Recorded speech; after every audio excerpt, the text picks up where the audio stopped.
Welcome to the Empty Nest Era, the podcast that helps you navigate life after the kids leave home.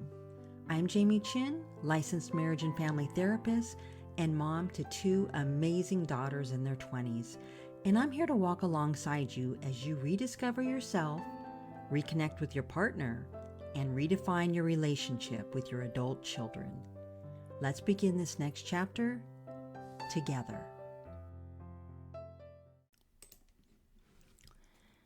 Standing in my daughter's empty bedroom, I noticed that the walls were almost bare, save for a macrame hanging she'd left behind.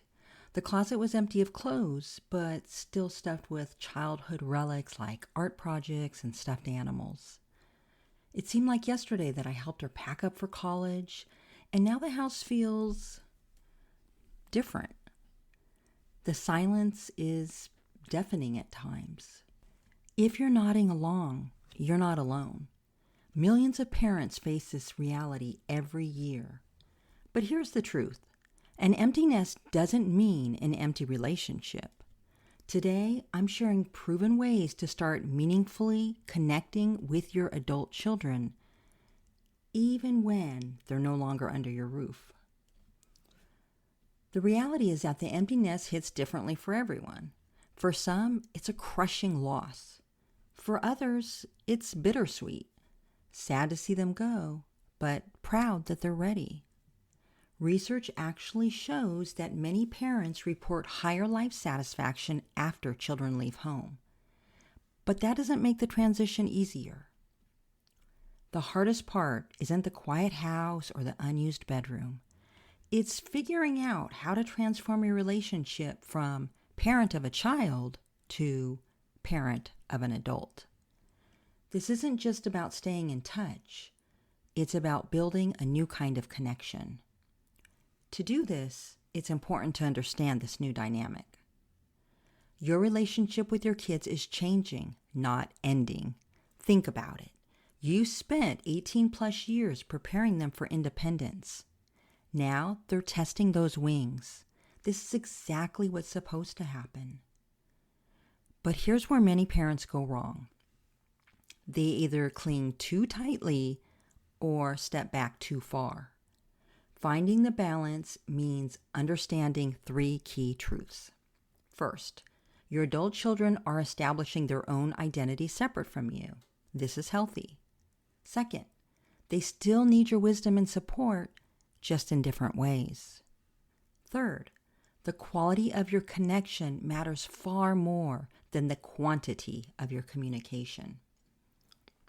So let's talk about technology in all this. Is it a bridge or a barrier? As a Gen Xer, when I left for college, there were no cell phones or computers to help us keep in touch. And it only cost 22 cents for a stamp to send a letter. Today, most parents immediately think about texting, calling, or video chats. These are great tools, but there's a right and wrong way to use them. The wrong way is constant check-ins that feel like surveillance. Texts that say, just checking in to see if you're okay, every day quickly become annoying. Instead, use technology thoughtfully. For example, if you haven't already, create a family group chat that's not just for logistics, but for sharing moments. One family friend has a chat called Spotted in the Wild, where they share funny things they see throughout their day. It's low pressure and it keeps them connected through humor. Video calls work best when scheduled regularly, but not too frequently. Monthly family dinners over video create something to look forward to without becoming a burden. Of course, some of these guidelines will be different for each family, and you know yours best. But beyond the basics, consider how technology can facilitate shared experiences. One mother told me that her son and her both love photography, so they use an app to share weekly photo challenges. It gives them something meaningful to discuss beyond just, how's school going? The strongest parent-child relationships in adulthood are based on shared interests and mutual respect. This means finding new ways to connect that honor their independence. For instance, Instead of always asking about their lives, share more about yours. Adult children are often curious about their parents as people, not just as parents. Share your challenges at work, a book you're reading, or a new hobby you're exploring. Speaking of hobbies, finding activities you both enjoy creates natural opportunities for connection. This could be anything from training for a 5K together, even remotely, taking an online cooking class at the same time, or watching the same TV series so you can discuss it. One empty nest mom started sending her daughter what she called mail mysteries. Every month, she mails a small package with clues about a family story or memory. Her daughter has to piece together the mystery, which leads to calls filled with reminiscing and laughter. Pretty creative, right? One of the trickiest parts of parenting adult children is knowing when to offer help and when to step back. The key is to ask, not assume. Instead of saying, "I notice you're struggling with money, let me help," try, "I remember how tight money was when I was just starting out. If you ever want to talk budget strategies, I'm here." This approach acknowledges their adulthood while still offering support. It puts the ball in their court. Another powerful way to support from a distance is by becoming their biggest cheerleader. Celebrate their small wins and achievements. Did they cook a complex meal for the first time? Solve a work problem? Navigate a challenging social situation? Acknowledge these victories. Distance becomes most challenging during hard times. When your child is struggling with a breakup, job loss, or health issue, your instinct is to rush in and fix it. But adult children need different support. First, listen more than you speak. Really hear what they're going through without immediately offering solutions. Second, ask what they need from you specifically. For example, you could say, "Would it help if I research therapists in your area? Or would you rather I just check in daily for a while?" Third, respect their decisions even when you disagree. Support doesn't always mean approval. One father has a beautiful practice with his adult daughter who struggles with anxiety. When she's having a hard day, she texts lighthouse. That's their code for, "I'm in rough waters, just be my steady light." He responds with, "I see you, I'm here," and then follows her lead on how much or little to communicate. Family traditions are powerful connectors, but they need to evolve as your family changes. Consider creating new traditions that work with adult lives and limited time. Instead of insisting on the same 2-week vacation you've always taken, perhaps create a tradition of a weekend getaway to a new location each year. Or establish parallel traditions, activities you do separately but share. One family I know has a tradition where everyone reads the same book during December, then discusses it when they gather for the holidays. Digital traditions can work too. Sunday morning coffee over video chat, monthly movie nights where you watch the same film from your respective homes, or even online gaming sessions if that's something your family enjoys. Some of the most meaningful moments with adult children come through surprise connections.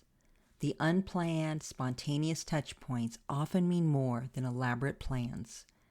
Send a care package that isn't for a holiday or birthday, but just because. Mail a handwritten letter sharing a memory that popped into your mind.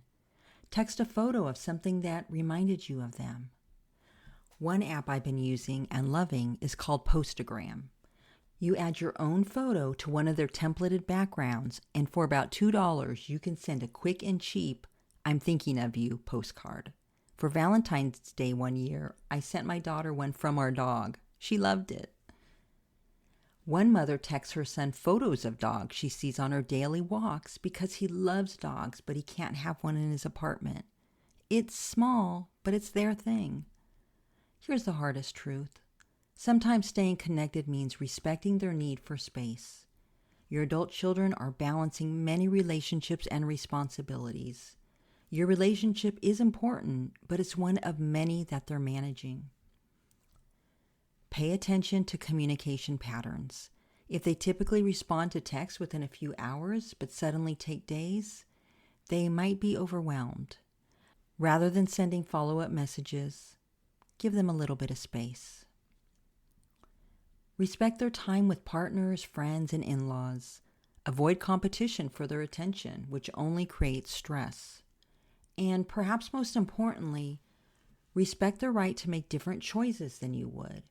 This includes everything from career decisions to parenting styles if they have children of their own. And now, time for a harder topic. Sometimes, despite your best efforts, adult children pull away. This can be painful, but it's rarely permanent if you respond thoughtfully. First, avoid accusations or guilt trips, saying, "We never hear from you anymore," or "I guess you're too busy for your parents," only pushes them further away. Instead, be honest about your feelings without making them responsible for those feelings, saying, "I've been missing our conversations and wondering how you're doing," opens the door without pressure. Sometimes distance has nothing to do with you. Major life transitions, new jobs, relationships, cities, can temporarily reduce communication as they adjust. If the distance persists or seems concerning, consider a heart-to-heart conversation. You could say, "I've noticed we're not as connected lately. I want to respect your independence, but I also want to make sure our relationship is healthy. Can we talk about what would work for both of us?" The empty nest transition isn't just about maintaining connection now. It's about building the foundation for your future relationship. How you navigate this period sets the tone for decades to come. The parents who develop the strongest relationships with their adult children share certain approaches. They show genuine interest in their children's lives without judgment. They share their own lives openly, treating their children as peers. They create opportunities for connection without demanding attention. They respect boundaries while making it clear the door is always open. And most importantly, they recognize that parenting adult children is a privilege, not a right. It's about earning a place in their lives through respect, support, and love that doesn't come with strings attached. So, as you stand in that quiet hallway, looking at the empty bedroom that still holds echoes of childhood laughter, remember this: your most meaningful moments as a parent may still lie ahead. The relationship you build now, adult to adult, can bring a depth and richness you never imagined possible. The best parents don't hold on tightly. They stand steady, offering both roots and wings. Your children know where home is. Your job now is to make sure they always want to return. Not because they have to, but because the connection you've built makes them want to. I hope you've enjoyed this episode, and I'd really like to know, what unexpected way have you found to stay connected with your adult children? Share in the comments below. Your idea might be exactly what another parent needs to hear today. Thanks for joining me for this episode of the Empty Nest Era. If today's conversation resonated with you, don't forget to follow, share, and leave a review. It helps other empty nesters find this supportive space. Until next time, take a deep breath, trust your journey, and remember, this is your time now. Finally, I want to note that this podcast is for education only and is not a replacement for therapy. I suggest you seek out the help of a trained professional for help with your specific situation if needed. Thank you.